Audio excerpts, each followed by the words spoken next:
Добро вечер и добре дојдовте во новата епизода на седмица. Како сте ми? Се надевам добри.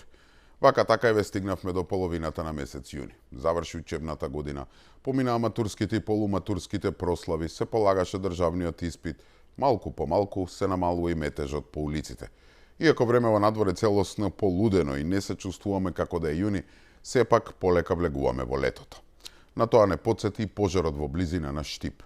Значи влегуваме во сезоната на пеколни температури и големи пожари. Требаме да бидеме внимателни и да се надеваме дека ова лето ќе го поминеме поумирно од останатите години. Нејс, да се фатиме за работа. Минатата епизода речиси целата ја посветив на предлозите што доаѓа од разни европски центри, пред се Франција и Германија, за некаков си вид на внатрешна реформа во Унијата, со која би се избегнале разноразните вета и со кој практично би можело да се откочи и македонскиот пат кон Европа.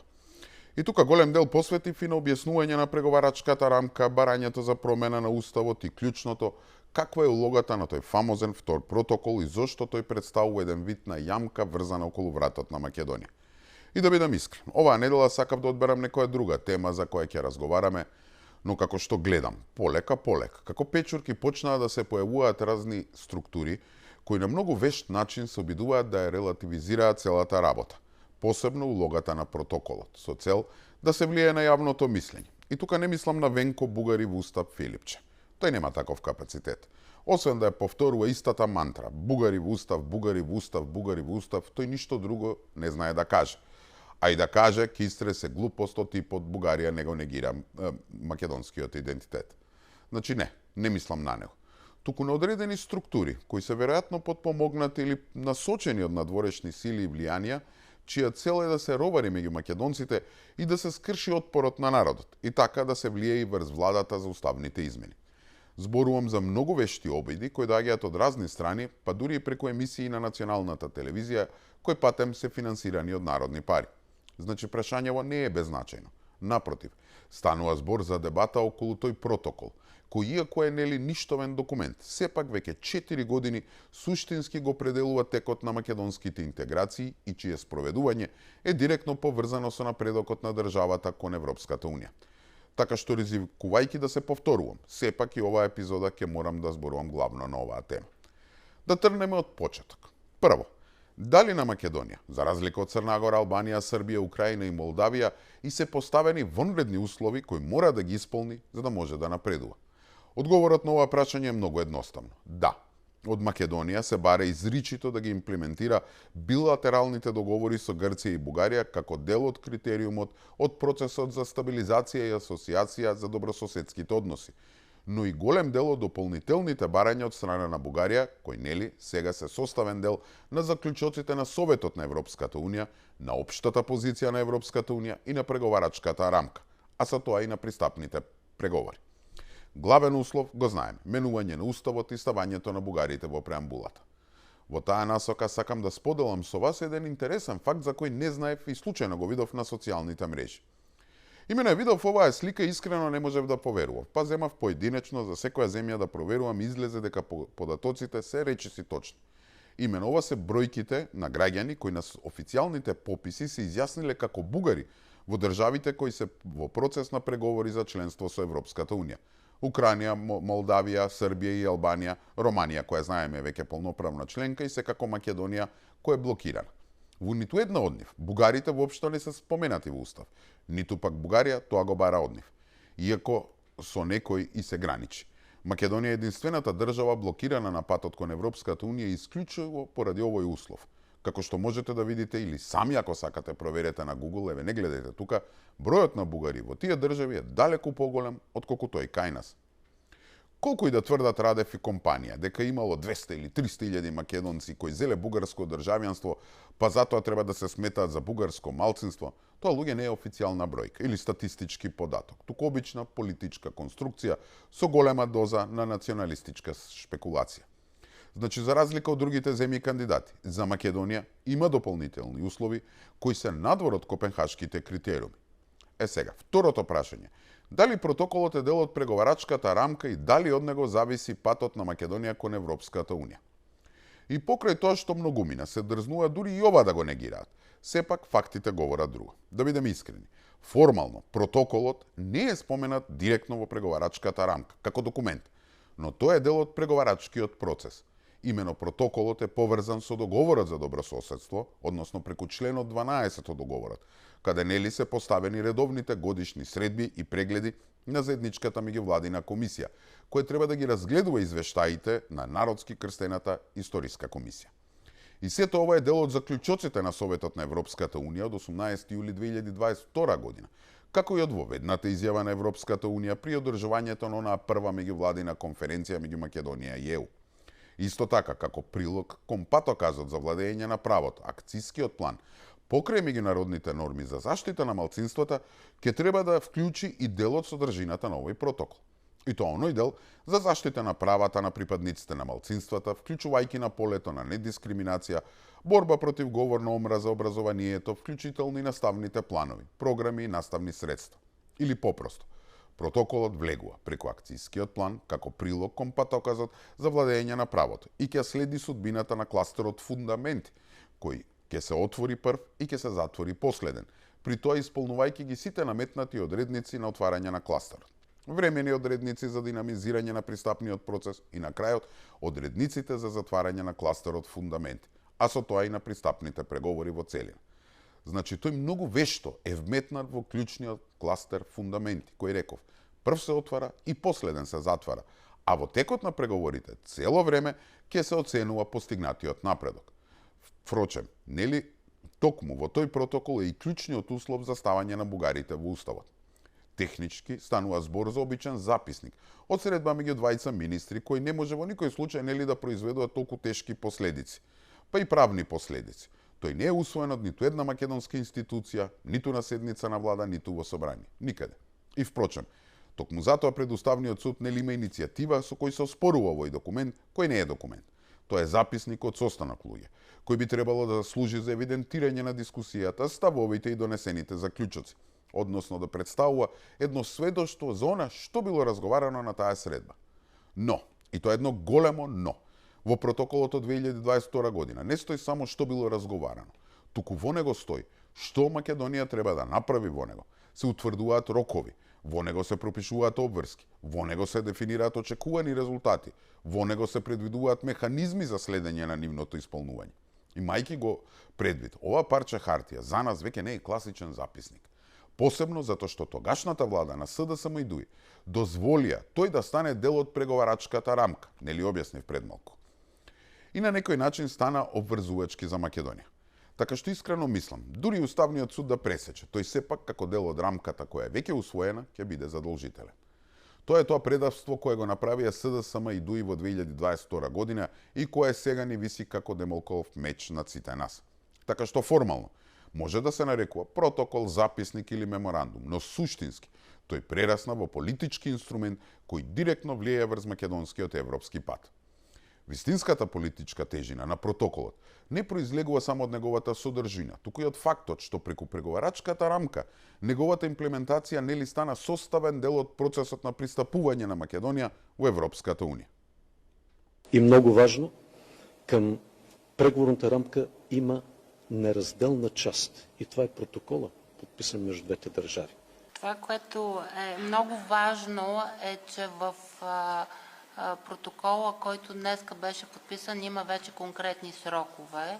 Още повече, че протокола, бидейки част и свързан с преговорната рамка, там също има механизъм, който да проследява неговото изпълнение. Мислам дека до тука е јасно како бел ден за Македонија. Има посебни услови за разлика од останатите земји членки, кои не се дел од копенхашките критериуми. И тоа мора да се има в предвид кога се прави споредба со тоа до каде е, например, една Црна Гора или Албанија, а каде Македонија.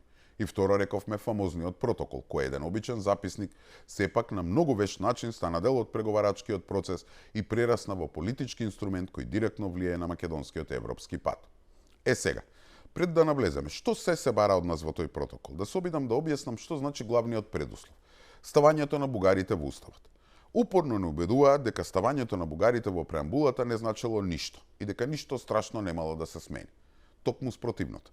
Со внесување на бугарите како рамноправен етнос во преамбулата, оние 3000 луѓе кои се декларирале како такви на пописот, добиваат статус на признаена заедница и го добиваат сите права што ги уживаат останатите етнички заедници, како албанците, кои фактички нели се најголемата етничка заедница во Македонија. Ова вклучува заштита на културниот идентитет, право на образование на мајчин јазик и соодветна застапеност во државните институции и администрација. Државата ќе биде обврзана да овозможи соодветна процентуална застапеност, нели согласно рамковниот договор, и за бугарската заедница во јавните тела. Тоа ќе значи дека во нашите учебници, без оние додатни услови од протоколот за кои ќе зборуваме подоцна, освен бугарските херои ќе треба да биде истакната бугарската народна припадност и на истакнати фигури од нашата историја. Не знам, како на пример на Свети Климент Охридски, цар Самуил, браќата Миладиновци, Гоце Делчев. Државата ќе треба формално да реактивира дејноста на Бугарско културно-информативниот центар во Скопје. Ќе треба да поддржува создавање на бугарски читалишта, клубови, медиуми, ќе треба да има бугарски канал на националната телевизија, бугарски паралелки во училиштата, поставување на бугарски знамиња и што се не. Ќе треба да се подкрепуваат истакнати културни, политички и медиумски лидери на бугарската заедница, подпомагање и популаризирање на нивното дело и во двете земји. Внесувањето на бугарскиот народ во македонскиот устав би значило искривување и редефинирање на историјата, вели професорката Каракамишева. Бугарската заедница така би станала дел од конститутивните народи кои во преамбулата, заедно со македонскиот народ, се заслужни за создавање на самостојна и суверена држава. Преку нивното инкорпорирање во преамбулата, практично ќе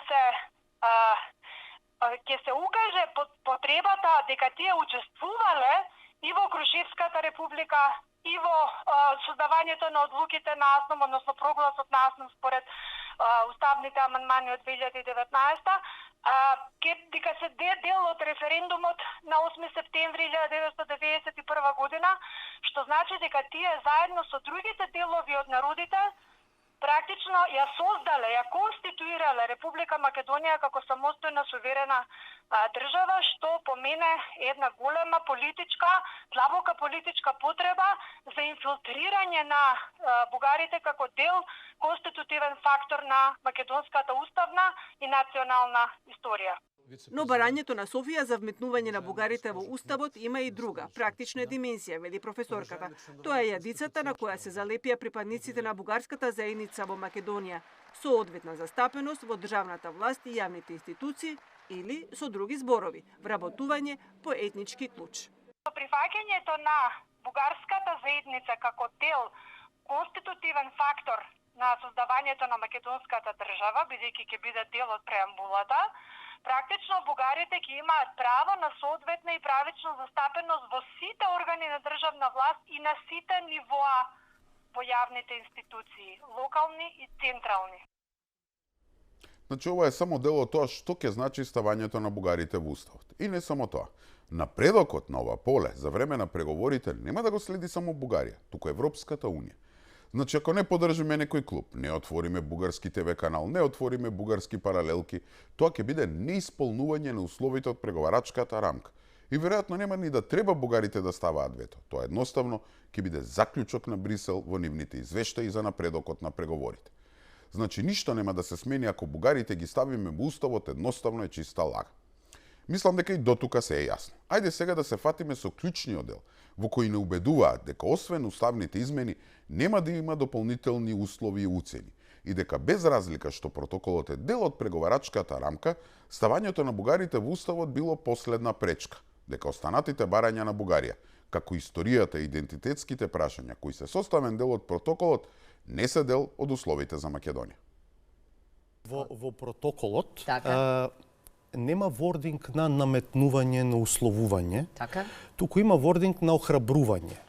И да речеме, таа е една клучна одредба која што сите ја цитираат, дека Историската комисија, се ја парафразирам, треба да ја заврши својата работа до моментот на членство на Македонија во ЕУ, е напишана со вординг на охрабрување, дека двете влади, двете држави ја охрабруваат комисијата да ја заврши својата работа. Но не може да охрабрите комисија историска да замислете историчари неколкумина да пишуваат, односно да креираат историја на двете држави преку договор. Ама тие не мора да креираат. Тоа е директно спротивно на улогата на научникот. Ама според вордингот не мора.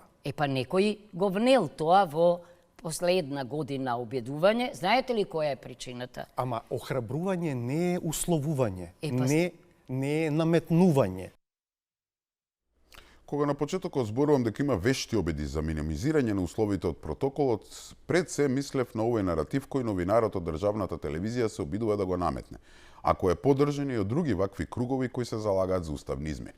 Имено како што слушнавте, а потоа се дообјаснуваше и преку колумна, тој тврди дека да, во протоколот има и дополнителни барања, како што е работата на историската комисија, но во суштина Европската унија не барала таа да ја заврши својата работа, туку само ја охрабрувала. Се фати за делот од протоколот во кој се вели, еве да цитирам. Двете држави ја поддржуваат и ја охрабруваат комисијата да ја заврши работата за сите периоди од заедничката историја, кои ги поврзува двете држави и нивните народи, во согласно со член 8 став 2 од договорот, со цел целосно имплементирање на тие нејзини препораки во образовните програми до членството на Македонија во Европската унија. Значи тврди дека да се поддржи, значи да се помогне, да се даде подкрепа или поддршка на нечие дејствување, а да се охрабри значело да се потикне, да се мотивира или да се даде дополнителен стимул некој да продолжи со одредена активност. Но ниту еден од овие глаголи не значел да се наложи, да се нареди или да се обврзи. Според тоа, таму, како што вели, стоело дека двете држави ќе наложат завршување на работата. Не стоело тоа. Не стоело дека комисијата е должна да ги заврши сите периоди до одреден рок. Не стоело ни дека владите ќе диктираат заклучоци. Стоело само дека ја поддржуваат и ја охрабруваат. Разликата според него не била семантичка финеса, току суштинска. Па вели, прашањето не е дали протоколот бил добар или лош, прашањето било што навистина пишува во тој документ или лош документ, а пишувало дека двете држави ја поддржуваат и охрабруваат комисијата. Не пишувало дека ја задолжуваат, не пишувало дека ја наредуваат, не пишувало дека ја налагаат научни заклучоци. И како што кажа на самото интервју, станувало збор за тоа дека ние македонците погрешно сме го интерпретирале протоколот и обврските од него. Извинете, но според мене ова е тешка манипулација, да се обидам да објаснам. Сите се согласуваме дека протоколот е записник од една средба меѓу двајца министри и дека тој како таков не може да има правна тежина. Ја доби откако беше ставен во политички контекст. Нели објаснував на почетокот, тој формално може да се нарекува протокол, записник или меморандум, но суштински тој прерасна во политички инструмент кој влијае на нашиот европски пат. Вистинската политичка тежина на протоколот не произлегува само од неговата содржина, туку и од фактот што преку преговарачката рамка неговата имплементација стана составен дел од процесот на пристапување на Македонија во Европската унија. И сега ако се согласиме дека тој нема правна тежина без политички контекст, како тоа преку зборчиња и реченици, треба да го гледаме исклучиво низ призмата на правната содржина, без политичкиот контекст што стои зад него. Значи не држи од една страна да се признае дека тој како документ нема правна тежина, а потоа да си повикуваме на правото за да го објаснуваме. Да се гради теза дека поддржуваат и охрабруваат не се исто што и се обврзуваат или наложуваат, можеби од правна перспектива е точно, затоа што документот на вистина нели не содржи експлицитна обврска за комисијата. Но, кога посочете ми еден пример, кога на светската сцена, во дипломатијата, било кој договор се темели исклучиво на неговата правна издржаност, без да се има предвид политичката тежина. Тоа е невозможно. Но еве и да биде како што вели, да се земе предвид само правната тежина. Па во истиот тој пасус, каде што се вели дека комисијата само се охрабрува и поддржува, на крајот на реченицата видовте, и се ќе цитирам, со целосно имплементирање на тие нејзини препораки во образовните програми до членството во ЕУ. Значи целта е тие препораки да бидат имплементирани во образовните програми пред да се зачлениме. Јасно како бел ден, ако не се имплементирани до крајот на преговорите, нема зачленување. Или народски. Ве поддржувам и охрабрувам да изорате таа нива со цел таа да биде изорана пред да си дојдете дома. А ако не ја изорате, па нормален заклучок е дека нема доаѓање дома. Така што не е точно тврдењето дека комисијата треба да работи, а не мора да испорача резултати. Напротив, од неа се очекуваат многу конкретни резултати, кои ќе имаат тешки последици за Македонија. Нели се бара целосно имплементирање на нејзините препораки во образовните програми. Па луѓе, самата реченица наговестува ново вето. И по тоа вето ќе следи ново охрабрување и ново поддржување, се додека не охрабрат македонската страна или македонските историчари да го прифатат бугарскиот наратив. Така што и да се земе предвид само изборот на зборови, пак доаѓаме до истиот заклучок. Но еве да се согласиме дека може да има различни интерпретации на текстот. Што мислите? Чија интерпретација ќе се земе во предвид? Нашата, оваа на наивната на Васко или останатите? Или таа на Бугарија, која е земја членка на Унијата и која учествува во сите нејзини тела и која луѓе има право на вето? А мислам дека на сите не е јасно која е бугарската интерпретација. Но ајде, за да и тука нема различна интерпретација, ајде да објасниме бугарските уцени и ставови. Вака, барањата на Бугарија кон Македонија, како што сите знаеме, се втемелени во обврзувачки државни позиции, артикулирани во нивната национална рамковна позиција од 2019 година и дополнително зацврстени со декларацијата на нивното собрание што обврзува секоја бугарска влада да наложува историски идентитетски услови во односите со Македонија. Во сршта на оваа рамка се наоѓа официјалниот бугарски наратив кој третира македонската историја пред 1944 година како бугарска историја, македонскиот јазик како регионална варијанта на бугарскиот, а самата македонска нација како вештачка конструкција создадена по 1944 година преку, како што тврди Софија, пренапишување на историјата на дел од бугарскиот народ под југословенска власт. Во рамките на овој наратив, македонскиот национален идентитет не се третира како посебен историски развој, туку како инверзија на бугарскиот идентитет, одржувана преку наводна антибугарска идеолошка основа. Според оваа логика, отстранувањето на таа антибугарска основа би ја поништила легитимноста на самиот македонски етнојазичен идентитет. Токму оваа доктринирана позиција ја обликува интерпретацијата на Бугарија на договорот за добрососедство, посебно во однос на неговото упатување на заедничката историја. И кога бугарите зборуваат за заедничка историја, не мислат на некаков си диалог за наоѓање на заеднички јазик, туку како директно барање Македонија да ја прифати бугарската интерпретација на историјата и таа да се потврди преку работата на заедничката историска комисија, па потоа во училишните наставни програми, учебниците, јавните комеморации и државните институции. Ако не ми верувате мене или на документите, еве лично сведоштво на човекот кој е творец на договорот со Бугарија. Новите генерации не ја знаат целата оваа реалност која што треба да не сплотува. Гоце Делчев е револуционер на бугарите и на македонците, порача премиерот Зоран Заев, додека Бугарија не оценува да ги прифатиме нивните условувања. Премиерот во интервју за БГН вели дека македонскиот национален херој Делчев, кој се борел за слободна и независна македонска држава, бил и македонец, но и бугарин. На територија на регионална Македонија, навистина живееле македонци што зборувале македонски јазик, но живееле българи што зборувале български јазик. Живееле луѓе кои што се чувствувале истовремено и българи и македонци. Гоце Делчев е револуционер и за българите и за македонците, кој што се борел и за слободата на Македонија, и за Одринско, и за се. И тоа е апсолутна реалност. Според Заев, бугарскиот фашистички окупатор против кој се бореле борците од НОВ не бил фашист, туку администратор во Македонија.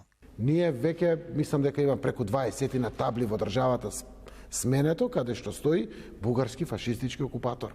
Тоа не е така, Бугарија не е фашизам. Бугарија е нашиот пријател.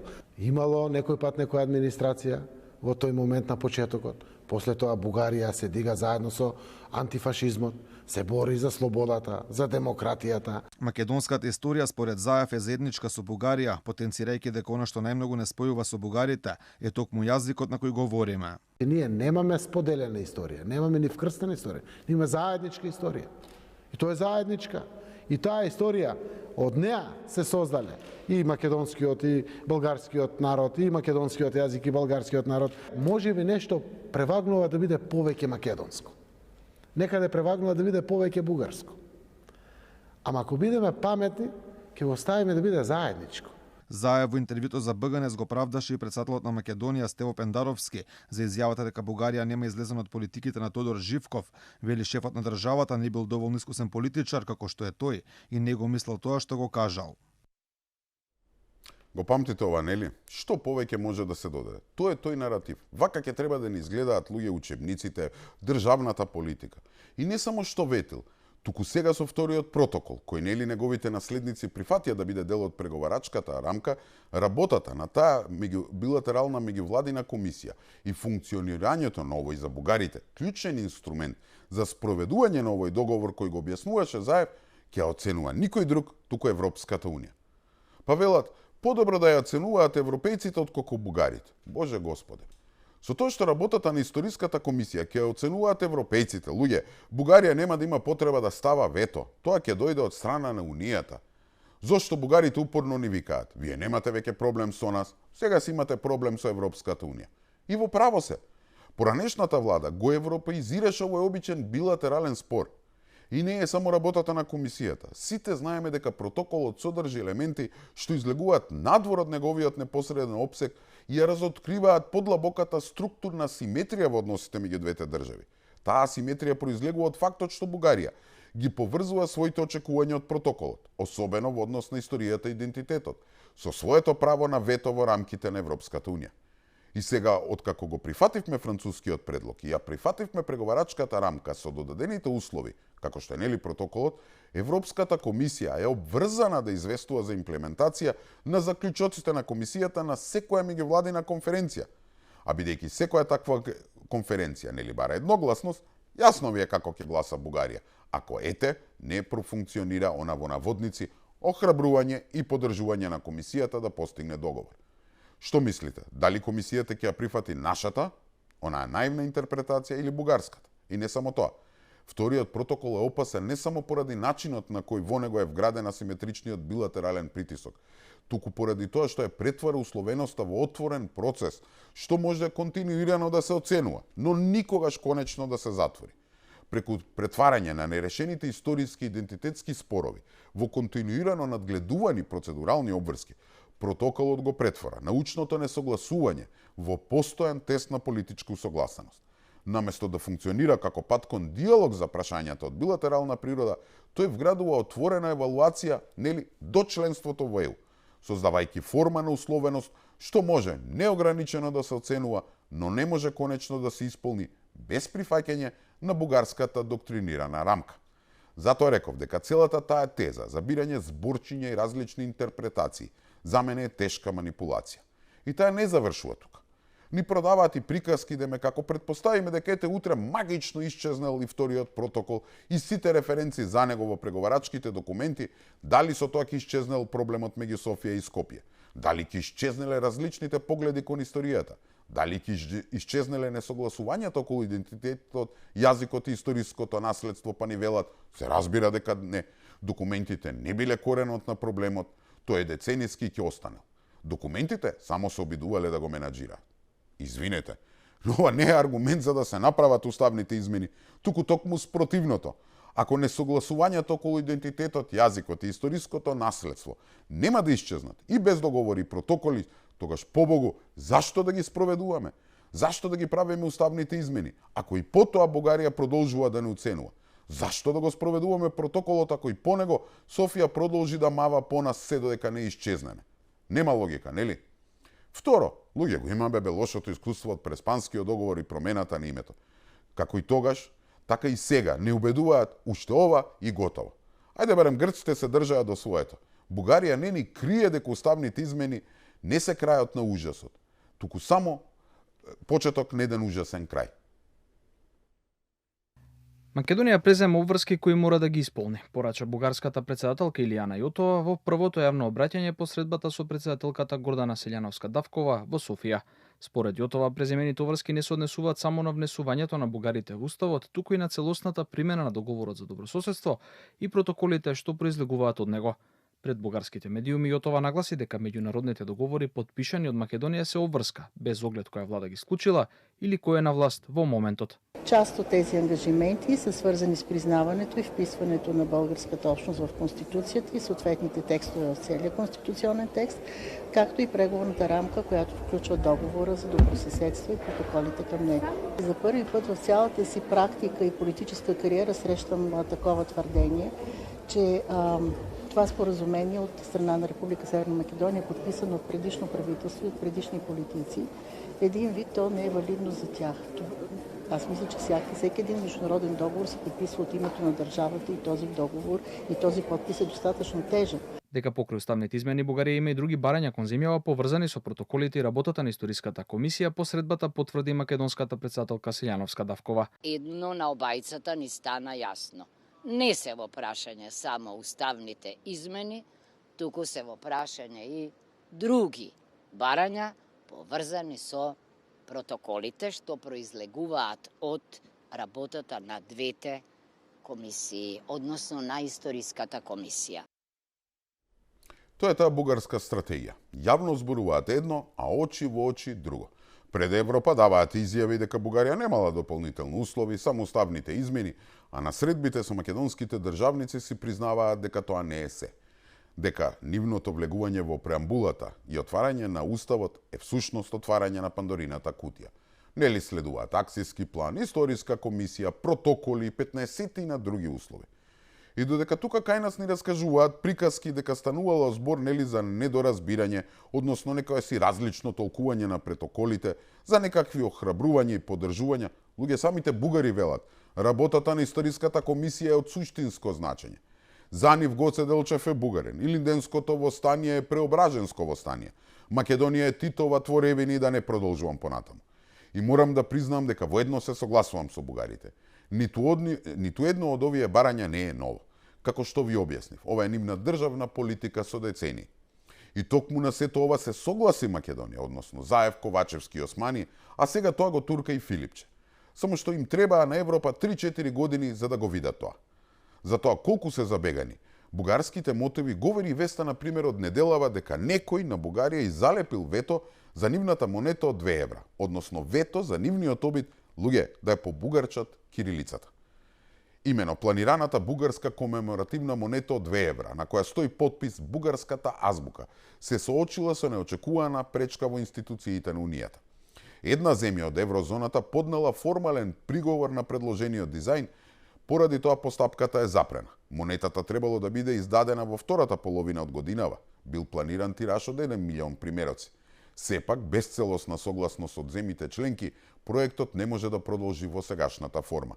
Бугарија го доставила дизајнот во мај годинава. Според документите што циркулираат во Советот на Европската Унија, неколку дена подоцна била доставена и официјална забелешка од една држава членка на еврозоната. Во јавно достапните документи не е наведено името на земјата што го поднела приговорот. Незиниот идентитет е редактиран и се појавува како избришана. Поради тоа почнаа шпекулации во медиумите и на социјалните мрежи. Дел од аналитичарите претпоставуваат дека станува збор за Словачка. За сега нема официјална потврда. Според објавените информации, претпоставките се поврзуваат со фактот што Словачка и претходно има издадено евромонети со светите Кирил и Методи. Според дел од наблюдувачите, спорот може да биде поврзан со различните толкувања на словенското културно-историско наследство. Токму затоа случајот предизвика внимание и надвор од нумизматичките кругови. Бугарските власти за сега не соопштија дали ќе предложат изменет дизајн или ќе се обедат да го решат спорот по дипломатски пат. Постапката останува отворена. Луѓе, ова е класичен пример за забеганоста на бугарската политика. Ај нашто сакаа да не убедат дека Свети Кирил и Методи да ни го украдат Свети Кирил и Методи, туку сакаат да им ги украдат на сите словенски народи. Но ете за среќа се нашол некој во рамките на Унијата што рекол, што е многу, многу е. За нас, ова е само показател до каде се подготвени да одат. Дека ни сети бугари во устав да ставиме, тие немаат намера да се откажат од обидите да ја ретушираат историјата, да украдат се за нив, а нас целосно да не избришат. Исто како оној пример кога сакаа да ги натераат грците да реагираат на официјална тирана, затоа што кога беше Мицковски да ги посети македонците во Албанија, позади него замислете стоело знамето со сонцето од Кутлеш. Демек бугарите ги потсетуваат грците дека треба да и реагираат на Албанија, затоа што таму некој си македонец застанал за тоа знаме. Ако ова не е забегано, јас не знам што е. Од друга страна, ајде бе малку да видиме кои се тие кутрите бугарски жртви во Македонија, кои ние ги прогонуваме, кон кој користиме нели говор на омраза и што се не. Претреси на 7 локации во 3 градови низ земјава, полицијата и обвинителството чешлат производство и дистрибуција на детска порнографија. Според неофицијалните информации кои ги објавуваат и бугарските медиуми, уапсен во истрагата е првиот човек на организацијата, бугарите во Струмичката петорка и водител на подкаст кој шири бугарска пропаганда во Македонија и е директно поврзан со провокаторот од Софија Виктор Стојанов. Ние не сме се родили како българи во Македонија, пример јас. И така, читаш едно време, 2-3 месеци не спиеш и се разбудуваш како бугари. Или сте българи од Македонија кои се борите за българските права в Македонија и тогава имате поддршка од Българија и финансова, или сте си частни българи в къщи като десетки хиляди други, нямаме претенции към вас, не давате интервюта, нямате публични изјави за българска Македонија и за българщина в Македонија и си гледате личния живот и семействата. Защото в Северна Македонија последните 10 дена имаше голям протест на албанците. Излезнаха албанските студенти с албански знамена в центъра на Скопје. Вие къде сте с българските знамена? Излезнаха сърбите вчера в Куманово да подкрепят Вучич. Стотици сърби с сръбски знамена. Вие къде сте? Къде сте вие? Няма да стане тая да имате поддръжка от България и финансова поддръжка и да ми се криете, че сте българи, а да сте българи само в София и да се правите на много интересни. Няма да стане тая. Или сте българи изявени, или сте частни българи вкъщи без финансова подкрепа от Република България. Всичко добро. Каде ви е канцеларијата, господин Кадриевски, канцеларијата каде ви е? Во Лабуниште. Локација? Лабуниште. Јас колку што знам, имам информација дека вашата канцеларија е во вашиот двор, во вашата куќа. Не е во нашата куќа, е од куќата наспроти во другата куќа. Во ваш објект лично? Во ред, тој не е само мој објект, тој е на мајка ми, на браќа ми, на сите. И вие правите договор за купопродажба или за наем лично со себе? Не правам, јас немам имот на мене. Сигурно дека во проектот сте запишале дека ќе барате... Нема врска, покажи ми го проектот да го видам. Јас не знам, ама вие треба да одговорите, господин Кадриевски. Вие кажате твојот објект. Вака се, значи јас не сум тука да ви одговорам јас на прашањето, туку вие да одговорите тука. Јас ве прашав сигурно вие добијавте пари за да добијате за кирија за вашата канцеларија. И ве прашав како си направивте измеѓу себе си наем за закуп да добијате пари од државата. Не можам да те разберам како. Не, сигурно тој е објект. Таа канцеларија е лично ваша, нели? Дали е моја или е нечија, тоа е канцеларија. Ама во вашиот двор, господин Кадриевски, во вашата куќа. Ама нема врска дали е во мојот двор, можеби ќе види во твојот двор. Не може вашата канцеларија види во мојот двор. Како? Да, повели. Значи вака, јас до сега бев нападнат 3 пати, тешки телесни повреди и така натаму. До сега немам тушено никој. И јас исто. Сега јас се кажам, ова ќе биде прв пат да докажеш дека колку рече снимката ќе биде 500.000 хотел ми дале милион лева. Така лева. Ја можам да докажам, ја имам такви информации. Добро, ти имаш информација, тоа ќе треба да го докажеш на суд и стварно те тужам, бидејќи сега ми испратија. Видовте, едниот е осомничен за дистрибуција на детски порнографски материјал. Тој вториот читал и по 3 месеци неспиење се разбудил како бугар. Третиот се буни зошто оние кои зеле пари од Софија не протестираат како албанците и србите, односно зошто ги нема на улици со бугарски знамиња. А четвртиве, очи си извадоа за тоа каде отишле парите што бугарската држава им ги дава за да се борат нели во наводници правата на бугарското малцинство во Македонија. Си наплатил пари од Бугарија за да сам себе се изнајми канцеларија. И сега овие луѓе, ако бугарите влезат во уставот, ние ќе треба да ги вклучиме во институции, да им даваме функции и работа, да им отвараме клубови, да ни држат лекции дека Гоце бил бугарин. Па немојте ви се молам. Така е кога имате само 3000 луѓе, а сакате да представите дека ги има 300.000. Не можете да најдете еден населен. Нејсе, да резимираме. Нема различни интерпретации на договорот за добрососедство, протоколот или било кој документ. Може до недоглед да се убедуваме што значи ова зборче или она, кога позицијата на Бугарија е јасна. А во моментов Бугарија е во предност поради подписот на Османи и наследството што ни го остави владата на СДСМ и во однос на протоколот. Не џабе е кажано каде има сила нема правда. Ако Македонија сака сериозно да се движи по патот на европските интеграции, прво што е најважно е да има известност дека тој пат ќе води до целта. Би било стварно неодговорно сега да се отпочне со правење на нови отстапки од силот на уставните измени, за да истиот тој пат заврши со втора, трета или четврта блокада. А видовме дека такви блокади не чекаат на секој чекор. Затоа сосема е легитимно инсистирањето на нашата влада, кој е подкрепено со аргументи, дека луѓе мора да има известност на патот кон Европа. Наречете го тоа гаранции или било како. И тоа посебно сега во прилики кога најголемите земји членки на Европската Унија нели нудат модел на интегрирање, приближување кон Унијата. Да, можеби не нудат полноправно членство, но сепак со интегрирање во значајни области, нас како држава, што најмногу ни е потребно во моментот, и мораме да се избориме со ваквите манипулации со кои се разводнуваат бугарските уцени и со кои самите си ја спуштаме цената. Наместо тоа треба да изградиме заедничка национална позиција, која што треба да биде релевантна и за Париз, и за Берлин, и за Софија, и за сите други земји членки на Европската Унија. И тука мислам дека веќе е време да ја завршиме и оваа епизода на седмица. Се надевам дека ги го задржа вашето внимание. Со Господ напред, се гледаме за една недела, во исто место, во исто време. Имајте пријатна вечер.